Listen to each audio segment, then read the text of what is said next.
Chers amis d'Aéro Masterclass, bonjour. Bienvenue pour ce troisième épisode de la série consacrée à la renaissance du bombardement français. Ces avions, en formation bien serrée, ne vous sont peut-être pas très familiers. Eh bien, pour ceux qui ne les auraient pas reconnus, il s'agit de maraudeurs. Et ils volent sous les couleurs françaises, au sein de l'une des formations qui combattirent à partir de mars 1944 en Italie, puis en France pour appuyer le débarquement de Provence et participer à la campagne sur l'Allemagne jusqu'à la capitulation de celle-ci. Ils formaient la première force de bombardement de l'armée de l'air. Mais ces groupes et ces combats ont été bien oubliés. Très peu d'ouvrages leur ont été consacrés. Pourtant, au-delà de leur contribution à la victoire, qui fut importante et qui aida à assurer la place de la France au sein de la coalition alliée, il faut souligner que les organisations et les méthodes qu'ils mirent en place sous l'influence américaine servirent de base à la reconstruction de l'armée de l'air après la Seconde Guerre mondiale. C'est donc à eux que nous allons consacrer ce podcast.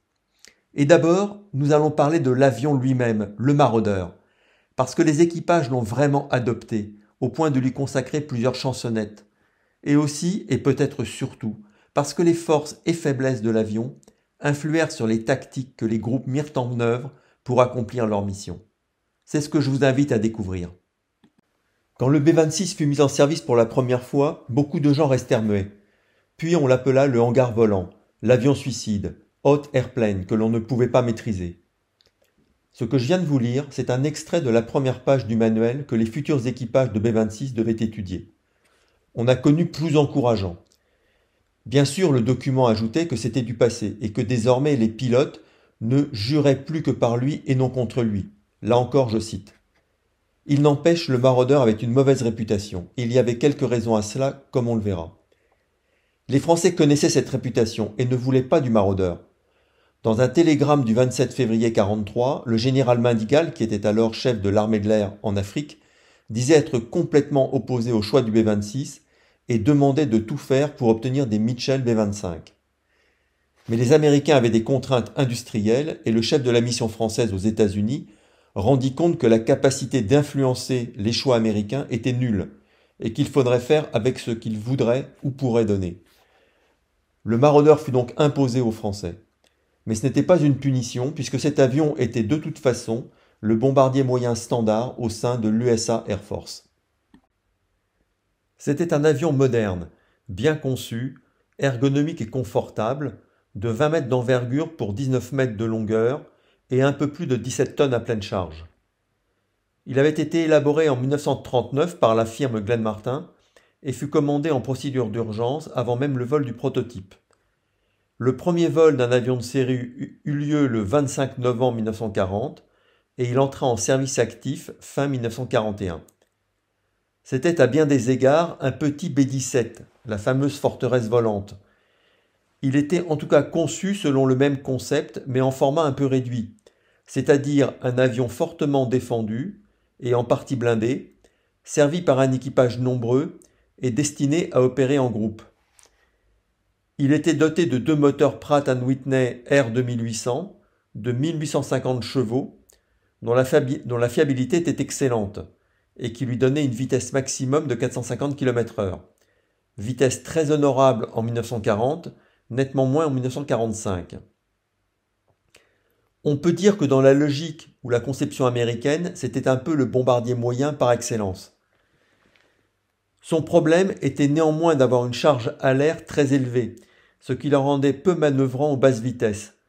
Dit autrement, il avait les ailes un peu courtes. Et après une série d'accidents, il fallut que le constructeur révise un peu sa copie. Les modifications principales portèrent donc sur les ailes, qui furent allongées de près de 2 mètres avec la version B, et dont le calage fut modifié à partir de la version F, sachant que les Français utilisèrent beaucoup la version G, qui vint un peu après. Ces modifications furent efficaces, mais cela resta un appareil qui requérait de l'expérience et beaucoup d'attention de la part de ses pilotes, car il perdait rapidement sa stabilité si ceux-ci n'étaient pas attentifs. L'équipage comptait au minimum 6 membres. Un pilote bien entendu, mais aussi un copilote, car les Américains avaient opté pour un pilotage à 2 sur la plupart de leurs bombardiers moyens et lourds, un bombardier, un radiomitrailleur, un mécanicien qui faisait aussi fonction de mitrailleur, et un mitrailleur de queue. soit 2 membres de plus que sur un Léo 45, le bombardier standard de l'armée de l'air entre 40 et 42. Un navigateur s'ajoutait aux équipages dits leaders. On y reviendra, mais dans la pratique, on distinguait nettement ces équipages des autres. Le succès des missions reposait en effet sur eux puisqu'ils devaient conduire les flights de 3 à 6 avions. C'est pourquoi l'avion leader était renforcé de ce spécialiste. Les bombardiers leaders, je parle des hommes, étaient aussi soigneusement sélectionnés et suivaient un entraînement spécifique. Il pouvait arriver qu'un passager s'ajoute à l'équipage, une autorité en visite d'inspection, un instructeur, le commandant d'escadre lors de missions importantes ou au moins une fois un journaliste. Du point de vue armement, le maraudeur pouvait emporter 2 tonnes de bombes, généralement des 250 kg, comme celle que vous voyez ici. C'était une charge assez médiocre, avec un ratio de 9 si on considère son poids, supérieur à 17 tonnes à pleine charge. À titre de comparaison, le Junker 88 emportait 2,6 tonnes de bombes, avec un ratio de 5,4, et le Léo 45, 1 tonne 5, avec un ratio de 8. Cela s'explique en partie par le fait qu'il avait une structure très résistante, ainsi qu'un blindage qui protégeait les postes de l'équipage et quelques parties vitales. Mais ça s'explique surtout parce qu'il était très bien défendu. Pas moins de 11 mitrailleuses, ce qui était considérable. Et il s'agissait de mitrailleuses lourdes de calibre 12,7 qui étaient capables de fournir une défense efficace contre les chasseurs ennemis, surtout si on ajoute à cela le fait que les maraudeurs opéraient toujours en groupe compact. C'était quasiment le même nombre de mitrailleuses que sur les B-17 et les B-24, et ceci sur un avion sensiblement plus petit. Le problème évidemment est que cela pesait lourd, un quart du tonnage utile, soit de l'ordre de 1 tonne 5. On pourrait presque dire rétrospectivement qu'on aurait pu économiser ce poids, puisque les maraudeurs français n'affrontèrent à peu près jamais la chasse ennemie, une seule fois en Italie et une fois en Allemagne. Mais je pense que les équipages n'auraient pas du tout été d'accord avec cette vision et qu'ils appréciaient au contraire de pouvoir vraiment se défendre en cas d'attaque. Vous l'avez compris, le maraudeur n'était pas parfait.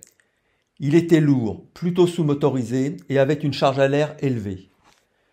Il montait lentement, 1 heure de vol, c'est-à-dire plus de 300 km pour atteindre 4000 mètres. Il ne dépassait d'ailleurs pas 5000 mètres, à la différence du B-17 qui atteignait 8-9 000. Et était donc assez vulnérable à la DCA. Cela avait 2 conséquences opérationnelles, qui étaient que le regroupement des avions après le décollage était lent et laborieux. Et aussi, problème très pratique, qu'il fallait que la piste d'envol soit longue de plus de 1600 mètres, sans obstacle de plus de 7 mètres jusqu'à 8 km dans l'axe du décollage. C'était vraiment long. Lors de l'installation à Lyon, on se rendit compte que la piste était trop courte et que des cheminées d'usine étaient gênantes. Aussi, jusqu'à ce que des travaux soient réalisés, les avions ne décollèrent qu'avec une demi-charge de bombes, 1 tonne. Et encore, seulement les modèles G, les plus récents. Et si Lyon avait été choisi, c'est parce que c'était la seule piste alors capable d'accueillir des maraudeurs. Autre élément important, une faible différence de vitesse relative, c'est-à-dire que la capacité d'accélération par rapport à la vitesse de croisière était faible. Cela signifie que si un avion prenait du retard sur la formation, il lui était très difficile de reprendre sa place. Le B-26 était instable et il fallait corriger cela en permanence en agissant sur les volets de profondeur, ce qui rendait le vol en formation assez délicat. Les évolutions devaient être anticipées par le leader, toujours à plat et en faisant attention à ne pas casser la formation. Enfin, l'ouverture des trappes de la soute à bombe déstabilisait l'avion, ce que le pilote devait rectifier rapidement pour ne pas perturber la visée du bombardier. Tout ceci fait que le vol en formation était difficile dans les couches nuageuses, un peu formées, sachant qu'en plus, le B-26 n'avait pas de système de dégivrage. En d'autres termes, c'était un avion de beau temps. C'était bien sûr le cas de beaucoup d'autres avions, sauf que lui ne pouvait pas monter au-dessus de la couche de nuages et n'était pas non plus à l'aise pour évoluer à basse altitude. Et en dépit de tout cela, de toutes ces limites, les équipages français, eux, ils l'ont adoré. S'il n'en faut qu'une preuve, je choisis la conclusion du discours du colonel Baudet lors de la dissolution de la brigade de maraudeurs, qui soulignait que ces avions, je le cite, ont été pour une grande part dans la constitution de l'esprit de corps de la brigade. Et il indiquait aussi pourquoi ces équipages aimaient leur avion. C'est parce que, je le cite à nouveau, beaucoup d'entre nous lui doivent d'être encore en vie aujourd'hui. Et c'était bien la raison numéro 1. Au-delà de tous ses défauts, le maraudeur était fiable. Et si on savait le piloter et s'en servir, il avait de grandes chances de vous ramener au terrain. Il détient d'ailleurs le record du plus faible taux de perte parmi les bombardiers de l'armée américaine durant la guerre. Bien, je pense que vous voyez désormais mieux quelles étaient les forces et aussi les faiblesses du maraudeur. Nous allons donc maintenant pouvoir examiner quelle fut sa place dans l'armée de l'air et en fait nous efforcer de répondre à la question des maraudeurs, oui, mais pourquoi faire? Après le débarquement allié en Afrique du Nord, l'idée de mettre, ou plutôt de remettre, sur pied des groupes de bombardement était une évidence. Et 6 groupes étaient bien prévus dans les premiers plans de réarmement du début 1943. On les appelait alors bombardiers horizontaux, ce qui voulait dire à l'époque qu'on ne les destinait pas au bombardement en piqué ou à l'attaque en vol rasant, deux tactiques qui avaient profondément marqué les esprits lors de la campagne de mai-juin 1940. Ils étaient vus comme des forces destinées à appuyer le corps expéditionnaire français qui devait participer aux côtés des Alliés à la reconquête de la France. Dans l'optique française, ces groupes devaient être équipés de matériel américain, mais agir au sein d'une organisation française appliquant les méthodes de l'armée de l'air. Ce ne fut pas aussi simple, puisqu'il fallut se rendre à l'évidence que si on voulait le matériel, il fallait accepter la bienveillante tutelle américaine. C'est-à-dire en clair, s'organiser à l'américaine et intégrer les groupes français au sein de l'US Army Air Force.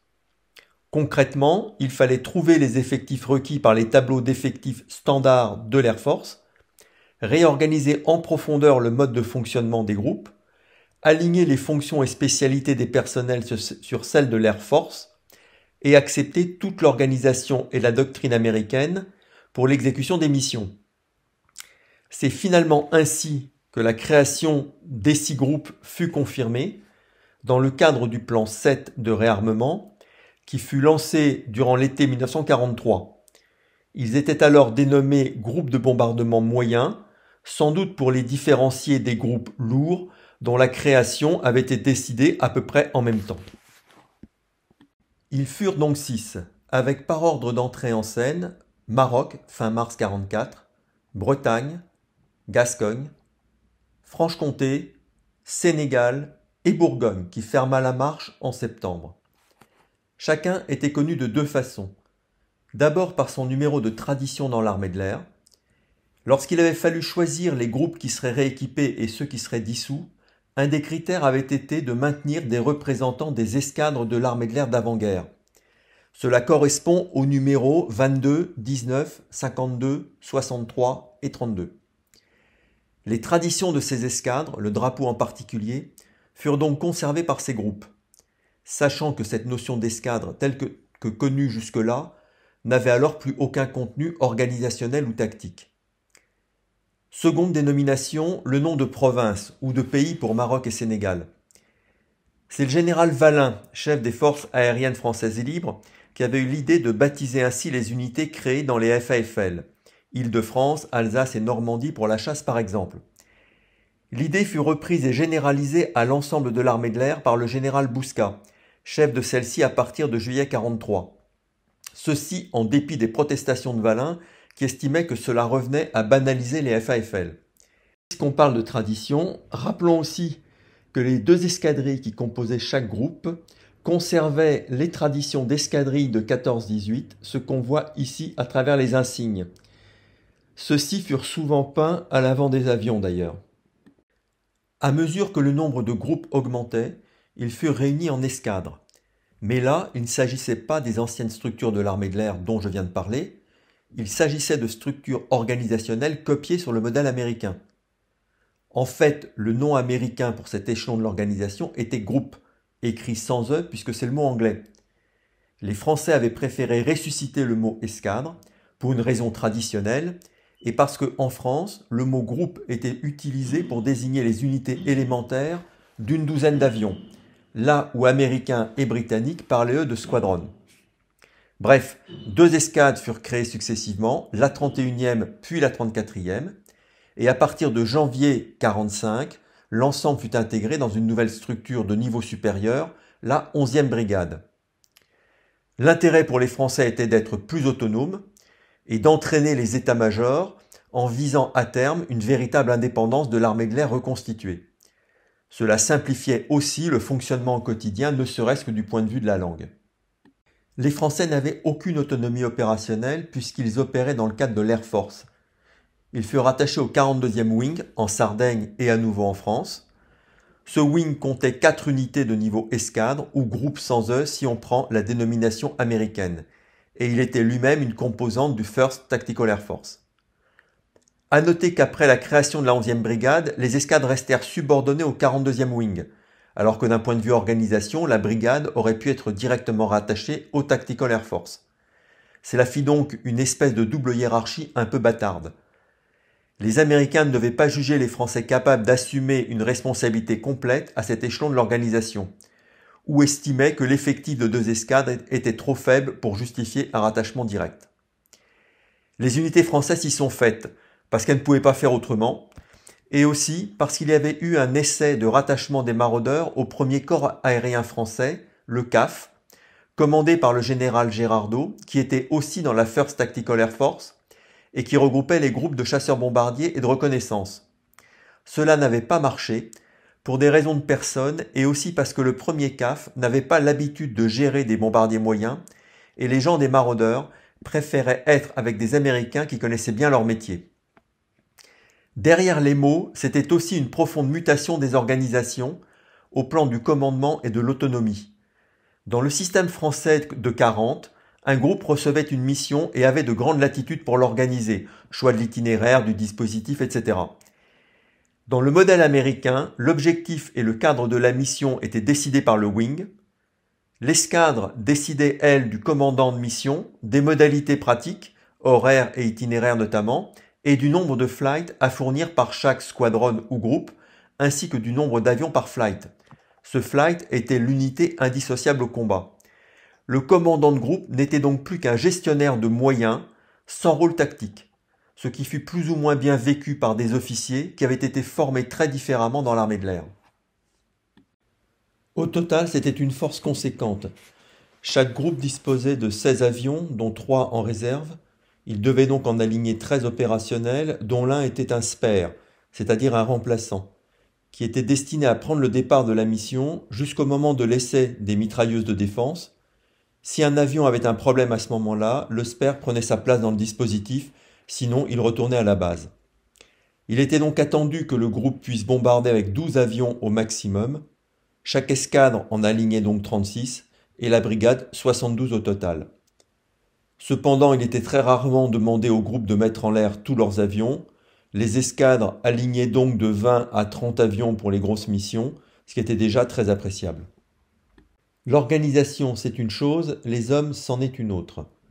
Selon le tableau d'effectifs 36 rectifié A d'octobre 43, il fallait 372 hommes par groupe, dont 99 navigants. C'était beaucoup pour une armée de l'air d'Afrique bien peu nombreuse, d'où les 9 à 10 mois qu'il fallut pour former et envoyer au combat les 6 groupes. Il est vrai qu'il fallait aussi du temps pour l'arrivée du matériel.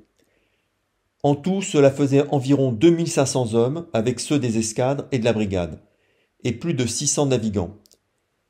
Les groupes eurent tous comme noyau une unité de l'armée de l'air de l'armistice et furent renforcés par des aviateurs issus de celles qu'il avait fallu dissoudre faute de pouvoir les rééquiper toutes. On incorpora aussi des hommes évadés de France à travers l'Espagne qui arrivèrent en Afrique du Nord à partir du printemps 1943. Et des réservistes ou des conscrits mobilisés eux aussi en Afrique du Nord. Tout ceci durent d'abord suivre une formation ou au moins une remise à niveau de plusieurs mois, et parfois beaucoup plus pour les personnels navigants ou spécialisés. Par exemple, le jeune Gérard Leruste est appelé sous les drapeaux le 7 décembre 1942 et rejoint le groupe Maroc comme pilote le 24 février 1945.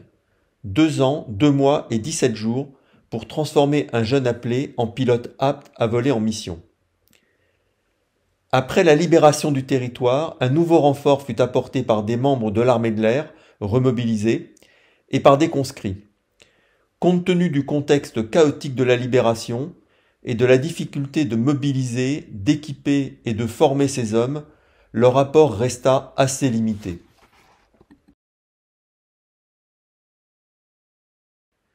A contrario, il faut souligner l'importance de la mobilisation faite en Afrique du Nord, qui fournit notamment une grande partie des personnels au sol. Ceux-là restèrent mobilisés jusqu'à la fin. Il y eut un peu d'incompréhension de certains d'entre eux, surpris lorsqu'ils étaient à Lyon de voir que peu de jeunes gens étaient mobilisés ou volontaires pour les remplacer. D'où le pénible sentiment de faire la guerre à la place de Français de métropole qui s'en désintéressaient. Un problème crucial fut aussi le manque d'officiers et de personnel pour former les états-majors d'escadre et de brigade. D'autant plus ennuyeux que l'échelon escadre était très important pour l'organisation des missions dans le système américain. Ce fut source de problèmes lors de la mise en place de la 31e escadre, puisque, vu la pénurie, on avait d'abord réduit à 30 l'effectif prévu à 80. Un groupe se distinguait des autres, le Bretagne, qui lui n'était pas issu de l'armée de l'air puisqu'il avait été créé dans les forces aériennes françaises libres où il appuya les troupes de Leclerc dans la conquête de Koufra puis du Faisan. Mi-44, après la victoire en Afrique du Nord, il avait été question d'envoyer le Bretagne en URSS pour y former un groupe de bombardement qui compléterait le groupe de chasse Normandie.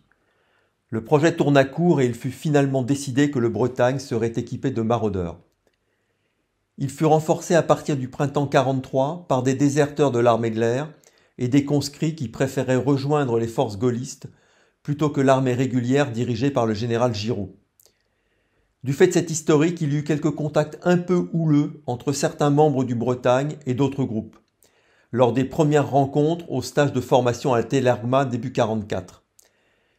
Les choses se tassèrent cependant assez vite car pour tous, la priorité était au combat contre l'ennemi commun et la libération de la France. Les membres du Bretagne furent aussi sensibles au fait que le commandement de l'escadre leur laissa le monopole de peindre la croix de Lorraine à l'avant de leurs avions, avec parfois l'insigne de groupe comme on le voit ici. Dernière attention, le Bretagne fut placé en tête du défilé aérien le 9 mai au-dessus de Paris. C'était marqué le fait que ces hommes n'avaient pas déposé les armes depuis la défaite de juin 1940. Pour le reste, le Bretagne opéra exactement comme les autres, et comme il n'héritait pas des traditions d'une escadre d'avant-guerre, on le baptisa Devin, puisqu'aucune escadre n'avait jamais pris ce numéro. Nous avons passé en revue les avions, les équipages, l'organisation. Nous allons donc pouvoir nous intéresser maintenant à la carrière opérationnelle des groupes de maraudeurs. Avant de combattre, il fallait néanmoins franchir une dernière étape qui était celle de la formation. Ne suivant pas l'exemple des Britanniques qui avaient décidé, eux, de revoir presque complètement la formation des aviateurs français qui les rejoignaient, quel que soit leur niveau d'expérience, avec ainsi des cycles de formation de 8 mois même pour les hommes expérimentés, les Américains choisirent une solution nettement plus légère. En fait, les membres des groupes de l'armée de l'air qui servirent de noyau pour former les groupes maraudeurs étaient pour la plupart déjà riches d'une expérience de 3 ans au moins au sein de l'armée de l'air, même s'ils s'étaient peu entraînés depuis 1940. Pour eux, la formation se résuma donc, si on peut dire, à un stage de transformation sur maraudeurs. Ce stage avait lieu à Tellergma. Après une mise au point avec le groupe Maroc qui inaugura le processus, le cours fut établi sur une durée d'à peu près 1 mois qui permettait aux équipages de faire entre 20 et 30 heures de vol.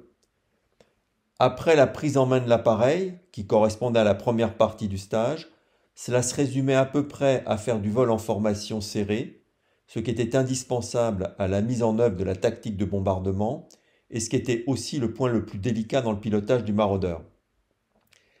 Les notes données par les premiers instructeurs américains montrèrent une grande difficulté pour beaucoup de pilotes français à s'adapter à l'appareil, et d'une manière générale le besoin d'augmenter le temps de vol lors du stage. Il reste que l'avion ne fut jamais facile et des consignes durent être rappelées régulièrement pour que les pilotes soient bien sélectionnés sur leurs seules compétences de pilotage et pas seulement parce qu'ils étaient auparavant chefs de groupe ou chefs d'escadrille.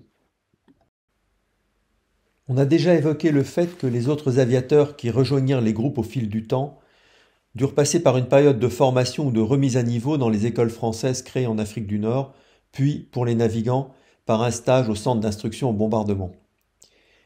Il faut mentionner le cas particulier des jeunes novices volontaires pour être navigants, qu'ils soient conscrits, recrutés en Afrique du Nord ou évadés de France. Ces débutants étaient envoyés suivre une formation de bout en bout dans les cadres du CFP-NA, le centre de formation du personnel navigant en Amérique. Cela allait du passage du brevet initial jusqu'à la formation en équipage sur maraudeur. Le tout durant à peu près 1 an et concernant toutes les spécialités, pilote, observateur, mitrailleur, etc. Prenons encore l'exemple de Gérard Leruste, arrivé en école le 25 septembre 1943 et sorti pilote de B-26 13 mois plus tard, le 17 octobre 1944.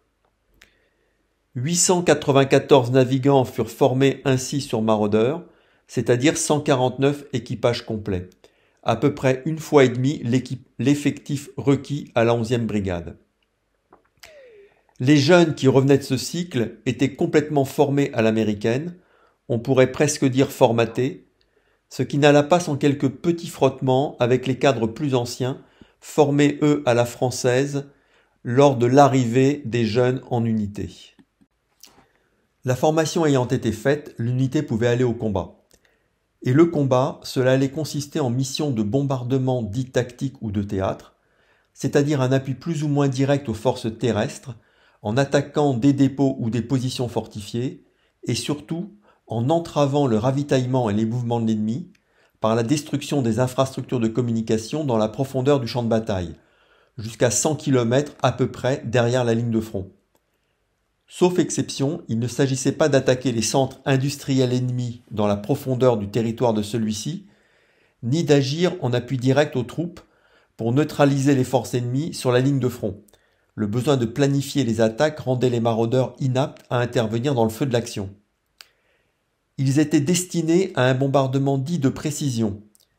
Ce mot ne signifie pas que leurs bombes étaient précises ou qu'ils étaient capables d'atteindre leur cible à tous les coups, mais que la mission visait un objectif précis et en général de relativement petite dimension. Ceci à la différence des bombardements de zone, dans lesquels on visait une zone donc, qui était une ville, en espérant y faire assez de dégâts pour détruire les objectifs militaires qui pouvaient s'y trouver. Les objectifs des maraudeurs furent donc en grande majorité des voies de communication, des ponts ou des gares, et de temps en temps des entrepôts, des lignes de défense fixes comme la ligne Siegfried à la fin de la guerre, ou des batteries côtières.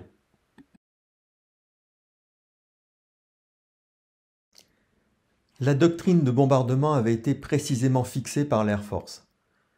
Le principe de base était celui d'une action par flight de 3 à 6 appareils, volant en formation très compacte comme on le voit sur ces flights de 4 ou 6 maraudeurs. Moins de 10 mètres entre les avions, même s'il faut compter que ceux-ci étaient aussi un peu étagés en altitude. D'où l'importance cruciale de l'entraînement au vol en formation.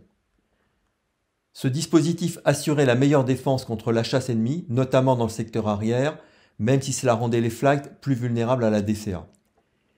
Cela permettait aussi de grouper les bombes dans un rectangle de 200-300 mètres sur 40 à 50 mètres de large. Le principe était que si un flight de 6 mettait ses 48 bombes dans cette zone, il y avait une chance raisonnable que l'une d'elles au moins touche un objectif étroit comme un pont. Ce type d'objectif devant toujours être attaqué à la perpendiculaire. La dernière raison de ce vol compact était que les bombardements se faisaient à l'imitation. Les équipages larguaient dès qu'ils voyaient tomber les bombes du leader, ou pour les flights de 6 avions, du leader de chaque section de 3. On voit très bien ce groupage sur la photo qui montre le bombardement des 2 sections d'un même flight du Maroc sur un port de l'île d'Elbe. Là encore, l'objectif était de favoriser le groupement des bombes. Cette méthode était aussi due à l'expérience limitée des équipages américains. Une grande majorité étant des conscrits fraîchement sortis des écoles, il était jugé préférable de leur demander de suivre et d'imiter un petit nombre de leaders expérimentés. L'inconvénient bien entendu est que si le leader faisait une erreur, tout le monde la reproduisait. Ce qui se passa par exemple lorsqu'un bombardier leader oublia de retirer le capot de protection du bouton pressoir de largage. Le viseur utilisé était le célèbre Norden, très précis dans des conditions idéales. Un vol en ligne droite parfaitement stable de 30 à 40 secondes appelé bombing run était indispensable avant le largage pour qu'il ne se dérègle pas. Cela obligeait à passer par un point précis pour démarrer ce trajet et par conséquent la navigation devait être parfaite. Le bombing run démarrait à 4000 mètres et se faisait en légère descente jusqu'à 3300 mètres pour gêner la vision des canons de DCA. Tout cela, comme on le voit, était assez contraignant. Il y avait très peu de souplesse de manœuvre, quasi aucune place pour l'initiative et le moindre écart dans la navigation ou dans le bombing run était très difficile à rattraper. Il était très compliqué par exemple de refaire un passage si l'objectif était temporairement masqué par un nuage. La guerre des groupes de bombardement moyens français se déroula donc en 3 actes.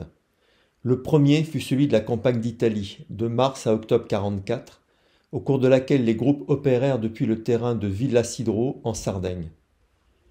Le début de cet engagement correspond à peu près au moment où les Alliés s'efforçaient de briser la ligne Gustave, en particulier autour de Cassino, et de libérer Rome, ce qui fut fait le 5 juin 1943. Le caractère montagneux de l'Italie centrale et le faible développement du réseau routier rendaient les Allemands très dépendants de quelques lignes de chemin de fer, et par conséquent de quelques ponts et viaducs. Et c'est à ceux-ci que les Français s'attaquèrent presque exclusivement. Sur les 108 missions réalisées par la 31e escadre depuis la Sardaigne de mars à septembre 1944, 77 concernèrent des ponts ferroviaires ou routiers et 11 des batteries d'artillerie, surtout dans le sud de la France comme on le verra. Détruire un pont n'était pas facile, les Français revinrent à 4 reprises au moins sur le pont de Plaisance. C'est d'ailleurs du fait de cette spécialisation que le petit journal de liaison interne de la 31e escadre prit le nom de Pile ou Casse.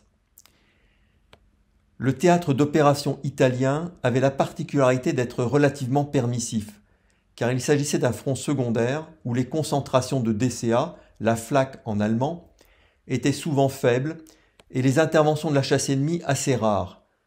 Le temps était souvent beau et dégagé, c'était donc de bonnes conditions pour les maraudeurs.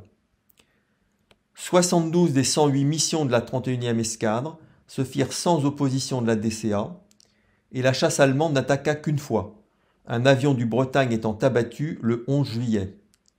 Le groupe revendiqua ce jour-là un chasseur ennemi descendu par le sergent-chef Brenaud, mitrailleur arrière. Cette statistique ne doit pas faire penser que ces missions étaient sans danger, car de nombreux avions furent touchés par la flak, certains ne rejoignirent les lignes alliées que de justesse, et plusieurs navigants furent tués ou blessés par des éclats pendant le vol. Tous les groupes participèrent à cette campagne d'Italie, même si ce fut un passage assez bref pour les derniers arrivés, comme le Bourgogne arrivé en septembre, qui n'y fit que quelques missions. Deuxième acte, le débarquement de Provence, qui vint en fait s'insérer dans la campagne d'Italie. On se souvient que ce débarquement eut lieu le 15 août 1944 et que les troupes françaises formaient le gros des forces qui débarquèrent et s'emparèrent de Toulon puis Marseille avant de remonter la vallée du Rhône. Les groupes français furent engagés au cours d'une dizaine de missions, en préparation au débarquement, puis en appui de celui-ci, notamment pour neutraliser des batteries côtières. C'était bien entendu une grande satisfaction pour eux de participer à la libération du territoire. Il faut penser que beaucoup d'hommes n'avaient pas revu la France et a fortiori leur famille depuis 4 voire 5 ans. Mais cela s'accompagnait de la crainte de faire des dégâts collatéraux et de tuer des civils lors des bombardements. Comme en Italie, les objectifs furent d'abord des ponts, comme le pont Gillette près de Nice ou le pont de Sisteron.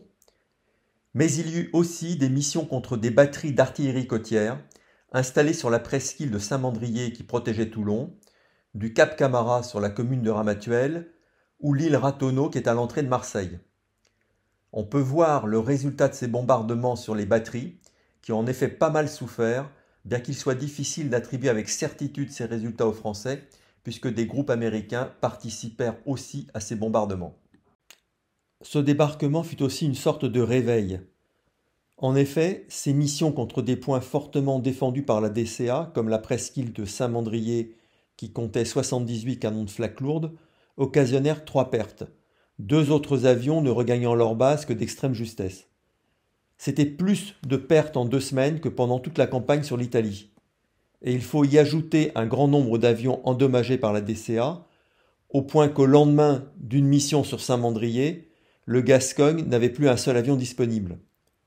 Les équipages étaient avertis, la suite des opérations risquait de se faire dans un environnement plus corrosif que sur la péninsule italienne. L'action de la Flak fut d'ailleurs à l'origine de l'aventure de l'équipage du lieutenant-colonel Bouvard, commandant la 34e escadre, qui était à bord d'un avion du groupe 252 Franche-Comté, lequel fut abattu lors de l'attaque des batteries de Saint-Mandrier le 19 août. Tous les membres de l'équipage purent se parachuter à proximité de la côte, qu'ils parvinrent à rejoindre à la nage. Ils y furent capturés par les Allemands et emprisonnés au fort de la Gardanne. Là, le lieutenant-colonel Bouvard parvint à convaincre le commandant de la garnison qu'il serait préférable de se rendre à eux plutôt que d'être capturé par des FFI. Et il obtint la reddition du fort et des 400 Allemands s'y trouvant le 23 août. L'ensemble de l'équipage rejoignit l'escadre quelques jours plus tard avec le drapeau du fort. Comme le disait le lieutenant-colonel Bouvard, il avait rapporté l'objectif avec lui. Troisième acte, le retour en France et la campagne d'Allemagne. Mi-octobre 1944, en effet, les 6 groupes quittèrent la Sardaigne pour se poser à Istres. Ce retour en France fut suivi d'une période de repos et de remise en condition, avant un déplacement à Lyon sur le terrain de Bron le 11 novembre 1944. C'est à partir de là que commencèrent les missions en appui aux forces engagées en Alsace. Un dernier déménagement eut lieu à Saint-Dizier le 21 mars 1945, afin de se rapprocher des lignes de front et d'appuyer la pénétration en Allemagne. C'est aussi depuis Saint-Dizier que les maraudeurs participèrent à la prise de l'île d'Oléron, fin avril 1944, en effectuant des bombardements sur Royan et les forts de la Courbe notamment. La campagne d'Allemagne fut dure et coûteuse avec 2 ennemis, la Flak et le mauvais temps. En effet, la météo fut médiocre et contraignit les groupes à une inaction presque totale au début de l'hiver. 9 missions en décembre et 4 en janvier pour 31 planifiées chaque mois. Février fut un peu meilleur avec 12 missions effectuées. C'est ce qu'on voit sur ce graphique de la 31e escadre, et c'est exactement la même chose pour la 34e. C'était très frustrant pour les équipages, qui savaient qu'à ce moment-là, les troupes au sol livraient de durs combats dans les Ardennes, de mi-décembre à fin janvier, et en Alsace, où la première armée française faisait face à la violente contre-offensive allemande du 1er janvier, l'opération Nordwind. Il fut même envisagé d'abandonner Strasbourg, et les combats dans la poche de Colmar durèrent jusqu'à début février. Bref, au moment où on avait le plus besoin d'eux, les équipages français ne pouvaient rien faire, ou presque. C'était aussi frustrant et épuisant pour les non-navigants qui préparaient les missions qui ne se faisaient pas. Il fallait notamment charger les bombes, puis les décharger chaque jour. Travail très pénible. S'ajoutait à cela l'état du terrain de Lyon, trop petit et en mauvais état, et un accueil assez indifférent de la population. L'ensemble fait que, en général, le séjour à Lyon ne fut pas un bon souvenir. La campagne d'Allemagne fut elle aussi dominée par les attaques contre les transports. Sur la 50aine de missions effectuées, la moitié concernèrent des ponts ou des gares de triage comme celle de Donaueschingen, qui fut visée 3 fois. Mais on compta aussi une quinzaine d'attaques contre des dépôts et une dizaine contre des zones fortifiées, la ligne Siegfried et les ouvrages défensifs autour de Royan, la pointe de la Courbe et la citadelle d'Oléron, lorsque la brigade fut engagée fin avril dans la reconquête de l'île. Une mention spéciale pour les ponts de Neubrisac et de Chalampé, distants d'une quinzaine de kilomètres le long du Rhin, qui furent une sorte de cauchemar pour les groupes maraudeurs. Ils n'avaient rien de bien impressionnant en tant que tels, mais c'étaient des points de passage importants pour le ravitaillement des forces allemandes qui se trouvaient sur la rive gauche du Rhin. Ils furent respectivement attaqués 3 et 4 fois. Ces 2 ponts étaient fortement défendus avec près d'une centaine de canons lourds de DCA chacun, et les missions furent très coûteuses. Le 16 décembre 1944, un flight du Bourgogne eut 3 avions abattus, un 4e regagnant les lignes alliées très endommagées. Au moins 5 appareils furent perdus sur ces 2 ponts, près de la moitié des pertes totales des groupes durant la guerre. Et au final, ce sont les Allemands qui durent les détruire après s'être repliés. C'est ici qu'il faut parler de la mission très particulière du commandant Michaud le 4 février 1945 sur le pont de Chalampé justement. Michaud était depuis un mois à la 34e escadre après avoir commandé le groupe Sénégal jusqu'à fin 44. C'était les derniers jours de la bataille de Colmar et ce point était critique pour les Allemands. La 34e avait reçu l'ordre de le bombarder mais la mission avait été annulée du fait de la météo, comme 85% des missions des semaines précédentes.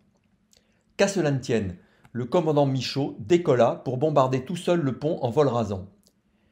Il parvint à réaliser cet exploit car il connaissait très bien l'avion et l'objectif, et pouvait donc se passer de navigateur. Cela fit grand bruit. Les Américains étaient furieux de cette initiative qui contrevenait aux règles d'emploi, et Michaud eut 15 jours d'arrêt avec un motif qui ressemblait plutôt à celui d'une citation. Cela semble l'acte héroïque d'un officier valeureux, et ça l'est bien entendu. Mais c'est aussi la conséquence des limites du maraudeur et de la doctrine américaine, et des tensions qui pouvaient naître avec les Français, qui avaient leur propre expérience et qui ne supportaient pas toujours très bien l'obstination des Américains à appliquer leur doctrine quelles que soient les conditions du moment. On l'a vu, le maraudeur n'aimait pas le mauvais temps, pour un ensemble de raisons. D'abord, l'objectif devait être dégagé, car pour faire un bombardement de précision, il fallait voir l'objectif lui-même, bien sûr, mais aussi le point d'alignement situé à plusieurs kilomètres à partir duquel se faisait le bombing run. Bref, il ne suffisait pas d'un petit trou dans les nuages. Il fallait aussi que ce soit dégagé sur une épaisseur proche de 4000 mètres, puisque c'était l'altitude de bombardement fixée dans la doctrine. Et que ce ne soit pas trop nuageux sur le trajet, parce que le vol en formation serrée était très hasardeux dans une couche de nuages. Toutes ces conditions étaient plus faciles à remplir au printemps en Italie qu'au cœur de l'île Vert en Alsace. Michaud avait participé avant-guerre à des études consacrées à la destruction des ponts du Rhin. La conclusion était que, compte tenu du besoin de précision et des aléas météo, il fallait bombarder par section de 3 avions en vol rasant. C'est ce qu'il suggéra lorsqu'il vit que le mauvais temps interdisait les missions en altitude. Ce fut toujours refusé, y compris ce jour-là, par le commandement américain qui ne voulait pas déroger aux règles qui avaient fait leur preuve sous le soleil italien. N'ayant jamais bombardé de pont ni piloté de maraudeurs, je me garderais bien de trancher ce débat, qui était un vrai problème de doctrine et qui illustre deux conceptions, celle d'une force aérienne littéralement sortie de terre en 3 ans, s'appuyant sur un tout petit nombre de personnels d'actifs, et surtout sur des conscrits auxquels il était demandé d'appliquer un ensemble de règles et de ne surtout pas essayer d'en sortir, et celle d'une armée de l'air, composée en majorité de professionnels au moins pour les navigants, s'estimant aptes à adapter les règles en fonction des circonstances et de leur expérience. Dans le rapport de force entre alliés à ce moment-là, l'approche française n'avait aucune chance d'être entendue. Il faut noter enfin que l'attaque à basse altitude était coûteuse. On l'avait vu en 1940 et les Anglais l'avaient expérimenté aussi. Ceci dit, Michaud ramena son avion, malgré plusieurs impacts, et il était aussi coûteux de revenir 3 ou 4 fois sur un objectif bien défendu qu'on ne parvenait pas à atteindre depuis 3 ou 4 000 mètres d'altitude. Enfin, les fantassins qui affrontaient les Allemands étaient eux certainement d'avis que la meilleure solution était de couper ce pont le plus vite possible. Pour finir sur la campagne d'Allemagne, je vous propose de faire un zoom sur le bombardement du village de Neckar-Gera le 22 mars 1945. 2 raisons à ce choix. La première, c'est que c'est un bon exemple du bombardement idéal. Je veux dire par là que la mission s'est effectuée par beau temps, sans aucun problème de navigation et sans aucune opposition, ni chasseurs, ni DCA. Et à un moment où on peut considérer que le niveau d'expérience des équipages était très élevé, chaque groupe ayant accompli au moins 50 missions depuis son entrée en ligne, voire beaucoup plus comme le Maroc qui en avait fait plus du double. La seconde raison est qu'une étude a été faite sur les résultats au sol. On est donc en mesure dans ce cas de parler aussi de ceux qu'on oublie en général, c'est-à-dire ceux qui sont bombardés. La cible était un segment de voie ferrée situé en lisière du bourg et plus précisément à Remblai, qui permettait à la voie ferrée d'enjamber une petite route passant dans un tunnel. Une configuration très banale et rien à voir avec un ouvrage d'art. C'était en tout cas un objectif analogue à un pont, c'est-à-dire long et étroit. Les planificateurs espéraient sans doute que l'effondrement du Remblai rendrait difficile de réparer la voie. il ne semble pas avoir tenu compte du fait que l'objectif était environné d'habitations. La mission fut menée par l'ensemble de la brigade, 31e et 34e escadres réunis, soit 28 et 26 avions, qui bombardèrent à 30 minutes d'intervalle et larguèrent 327 bombes de 250 ou 500 kg, 95 tonnes en tout. Première remarque, il est sidérant que l'aviation alliée ait pu se permettre d'envoyer une telle force sur un objectif aussi médiocre. Pour donner un ordre de grandeur, 95 tonnes, c'est à peu près 20% de ce qui fut largué par tout le bombardement français durant toute la campagne de 40. Il est en fait probable que le catalogue d'objectifs avait fini par se vider, puisqu'on était à la fin de la guerre, et qu'on pouvait utiliser le marteau-pilon sur des mouches. D'après les rapports, la mission fut pleinement réussie du point de vue navigation, et entre 75 et 100% selon les flights pour le bombardement proprement dit. Vision optimiste, car ce qu'on voit en fait, c'est que la 31e escadre, à gauche, n'a mis que quelques bombes dans l'ovale à atteindre, et que la 34e escadre en a mis environ un tiers. En clair, il n'y a que 2 ou 3 flights maximum qui ont atteint la zone ovale où on pouvait considérer qu'il y avait une chance qu'une bombe touche le remblai qui était le véritable objectif. Les photos de reconnaissance prises par la suite montrent qu'il n'y eut que quelques coups sur le remblai. On voit 4 cratères isolés en bas et au centre, et un groupe d'impact sur la voie ferrée en haut de l'image. En tout, il n'y eut sans doute que 1 à 2% des bombes qui touchèrent la cible à détruire, et il est probable que les dégâts étaient réparables en peu de temps. Un rapport de l'immédiate après-guerre estimait que le trafic était rétabli en 48 heures dans les gares bombardées. Compte tenu de la dispersion, de nombreuses habitations furent touchées, dans une agglomération sans doute peu préparée, car les habitants n'imaginaient certainement pas qu'il y ait dans leur bourg un objectif digne d'un tel bombardement. Le bilan fut de 220 morts, et Neckargerach est la seconde agglomération allemande pour le ratio de pertes par habitant. La seconde remarque est donc que même dans de bonnes conditions et avec des équipages entraînés et motivés pour limiter les dégâts collatéraux, ce type de bombardement générait une dispersion des projectiles telle que ces dégâts étaient inévitables dès qu'on était à proximité de zones d'habitation, ce qui était le cas. Les Américains savaient bien que ces objectifs étroits étaient difficiles à atteindre. C'est pourquoi ils avaient développé une bombe de précision philo-guidée, l'Arzon, qui fut utilisée dans quelques missions vers la fin de la guerre. Cet exemple montre bien l'intensité de la guerre aérienne, l'ampleur des moyens mis en œuvre et les limites de son efficacité réelle avec les tactiques et moyens de l'époque, quelle que soit la qualité, la motivation et l'entraînement des équipages.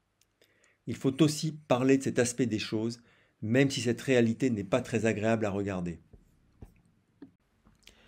Les maraudeurs participèrent à plus de 150 missions, réunissant quelques avions au début lorsque le Maroc intervenait seul, et jusqu'à une soixantaine à partir d'octobre 1944, lorsque les 2 escadres étaient réunies. Cela se traduisit par 4796 sorties et 6969 tonnes de bombes larguées. Chiffre impressionnant si on le rapproche du tonnage largué en 1940. On avait vraiment changé d'époque et de mesure. 12 avions furent abattus, un par la chasse en Italie, les autres par la flak. L'un d'eux ayant auparavant été aussi touché par un chasseur. Cela fait une perte pour 400 sorties environ. Même si toutes les pertes sont cruelles, ce fut donc limité.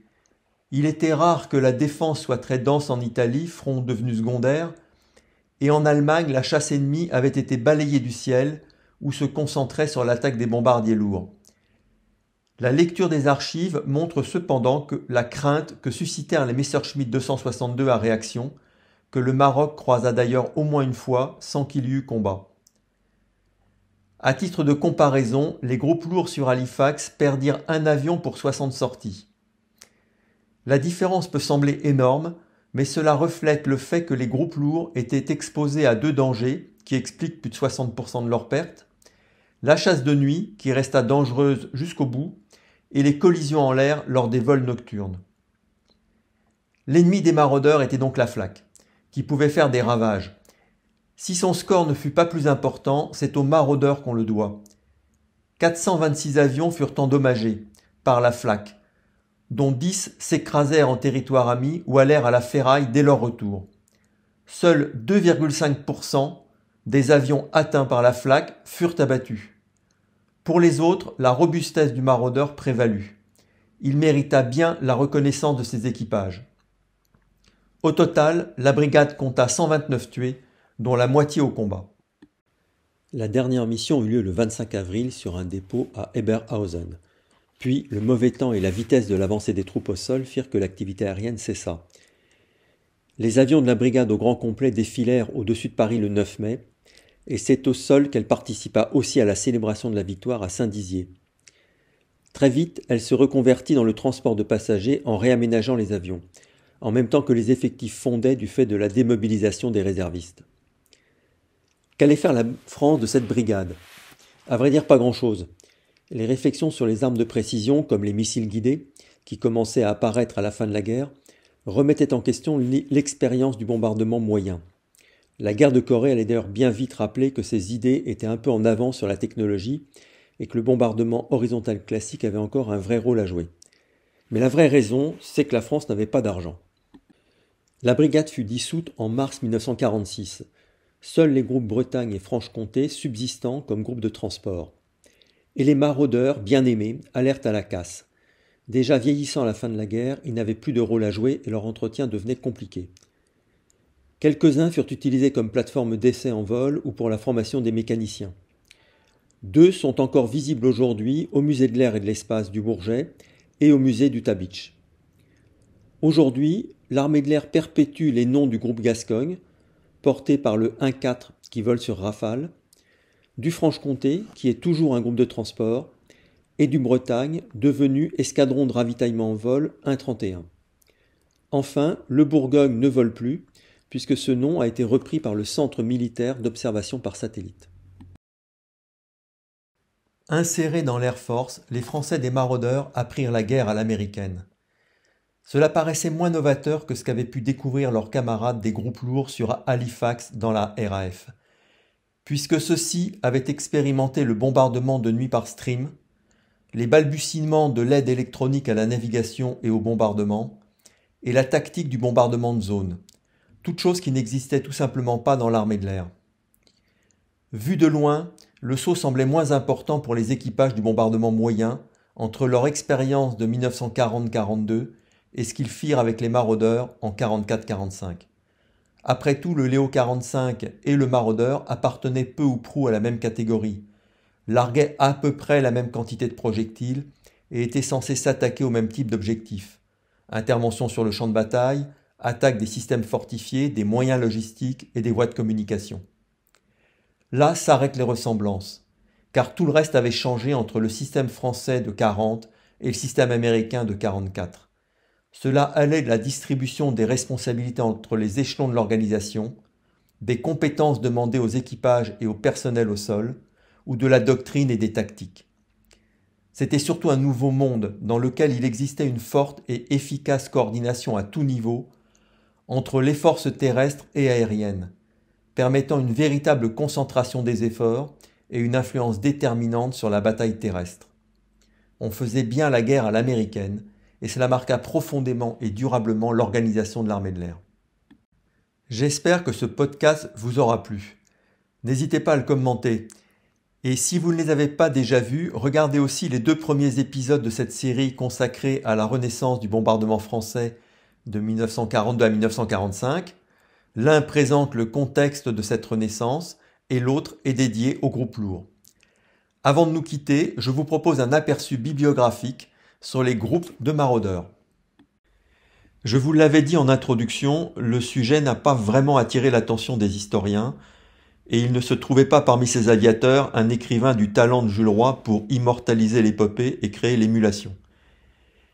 Les groupes de bombardement moyens sont à peine mentionnés dans la nouvelle histoire de l'armée de l'air et de l'espace, seul l'épisode du fort de la Garda n'ayant l'honneur de quelques lignes.